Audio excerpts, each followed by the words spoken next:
समझिए जो जो लिस्ट नीरज ने अभी डाली है, जो हम सब देख रहे हैं और ये जानकारी हम अपने दर्शकों तक ले जा रहे हैं, आप समझिए ये 9 अलग लोकेशन और हर एक लोकेशन पर पिछले 10 दिनों से, जब से ये हमला हुआ है पहलगाम में, तब से वहां के जो आतंकी, या तो वो टेरर लॉन्च पैड है या टेरर कैंप है, जो आतंकी उस जगह पर थे वो या तो वो छिप गए थे वहीं बंकरों में, या वहां पर उनकी ट्रेनिंग और भी चालू हो गई थी ज्यादा। तो ये लोग थे वहां पर, ऐसा नहीं है कि ये खाली खाली जगह थे जहां पर इंडिया ने स्ट्राइक किया। इंडिया ने तभी स्ट्राइक किया है जब उन्हें पता है कि जिन लोगों को वो ढूंढ रहे थे, और ये आतंकी जो पहलगाम में आए थे उनके आकाओं को ढूंढ रहे थे, वो सब इन्हीं लोकेशंस पे थे चित्रा। ये लोग इन 9 लोकेशंस पे थे, इसीलिए ये 9 लोकेशंस को टारगेट किया गया है। देखिए सवाल बहुत उठाए जाएंगे, लेकिन भारत ने भी ठीक तरीके से समय लिया, अपनी जानकारी इकट्ठा करी,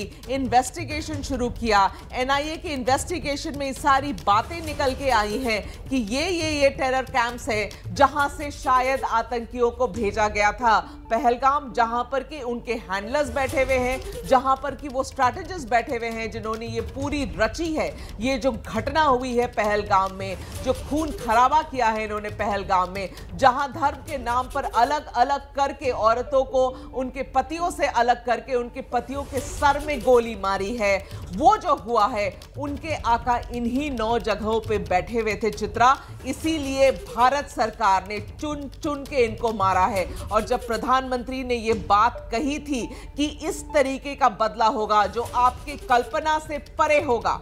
मुझे याद है उस दिन इस आतंकी हमले के एक दिन बाद प्रधानमंत्री बिहार में जब कह रहे थे तो उन्होंने ये पहला लाइन यही कहा था कि याद रखिएगा जब बदला होगा तो आपकी कल्पना से परे होगा। और ये है वो बदला जो उनके कल्पना से परे होगा, और वो भी ऐसे दिन जब पाकिस्तान ने शायद ये सोचा कि भारत मॉक ड्रिल करने वाला है, क्योंकि ये जानकारी ये साझा करी गई थी ना, भारत सरकार की तरफ से साझा करी गई थी कि हम मॉक ड्रिल करने वाले हैं, आपको ABCD स्टेप्स उठाने पड़ेंगे। लेकिन हुआ क्या, ये आपने जिसको मॉक ड्रिल सोचा वो प्रिसिशन स्ट्राइक थी, आपके घर के अंदर घुस के स्ट्राइक थी। और ये स्ट्राइक के विजुअल्स जो हम सामने देख रहे हैं चित्रा, इसका आंकलन, इसका मुआयना तो आप कल ही समझ पाएंगे कि कितने आतंकी इसमें ढेर हुए हैं। लेकिन मैं आपको एक बात पक्का बता सकती हूं अभी चित्रा, कि ये नंबर्स बहुत ज्यादा होंगे। और जिस तरीके की स्ट्राइक्स भी है ना, ऐसा थोड़ी है कि ऊपर वाले स्ट्रक्चर्स ही सिर्फ गए हैं, जो बंकर्स थे वहां पर, तो आप समझिए कि जिस तरीके की मिसाइल्स यूज की गई हैं और जिस तरीके की वेपन्स यूज करी गई है यहां पर, वो उस वहां तक भी जरूर पहुंची होंगी चित्रा, अगर ये छिपे होंगे। और ये तस्वीरें हम दिखा रहे हैं, जरा फिर से वो दिखाइए। देखिए प्रधानमंत्री नरेंद्र मोदी, उनके नेतृत्व में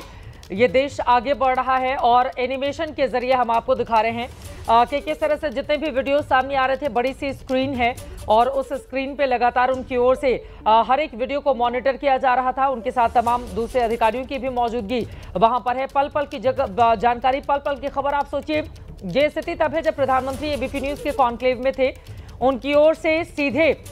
हमले की बात तो नहीं की गई थी, लेकिन जिस तरह की उनकी बॉडी लैंग्वेज थी, जिस कॉन्फिडेंस के साथ वो बात कर रहे थे कल, मुझे लगता है वो वीडियो भी जरूर एक विंडो में हमें चला देना चाहिए बीच बीच में, क्योंकि कई बार आपके देश का जो सबसे बड़ा लीडर है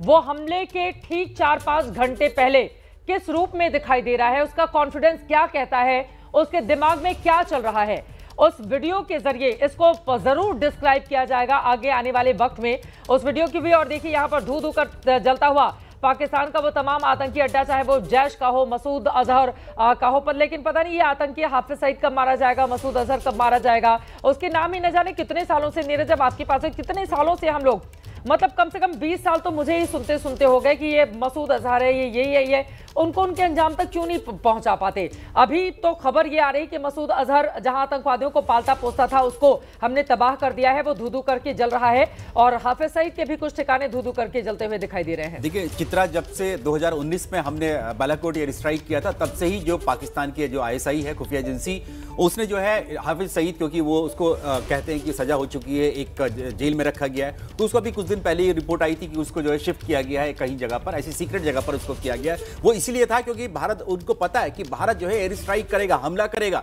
इसलिए वो छिपाते रहते हैं उसको, बार बार उसका जो सेफ हाउस है जेल के नाम पर उसको चेंज करते रहते हैं। जो मसूद अजहर है, जिसको 1999 में हमने IC-814 के टाइम में उसको रिलीज किया था, वो भी ऐसे ही है। उसका अभी कुछ दिन पहले ही एक लोकेशन आया था जिसके बारे में चित्रा ये था कि उस पर टारगेट किया जाएगा, लेकिन उससे पहले ही पाकिस्तान की खुफिया एजेंसी ने उसको चेंज कर दिया उसकी लोकेशन, इसीलिए वो बच गया। लेकिन उसका जो हेडक्वार्टर है, जहां पर वो आतंकी उसके रहते हैं, जो उसकी पूरी हायरार्की है, जहां पर ऑपरेशनल कमांडर है रऊफ असगर है, उसका लॉन्च कमांडर है, उसका वहां पर जितने भी उनके मिलिट्री नाजिम जिनको बोलते हैं, वो सब वहां पर रहते हैं। वहां पर उनको अटैक किया गया, 2 जगह पर किया गया, क्योंकि ये जो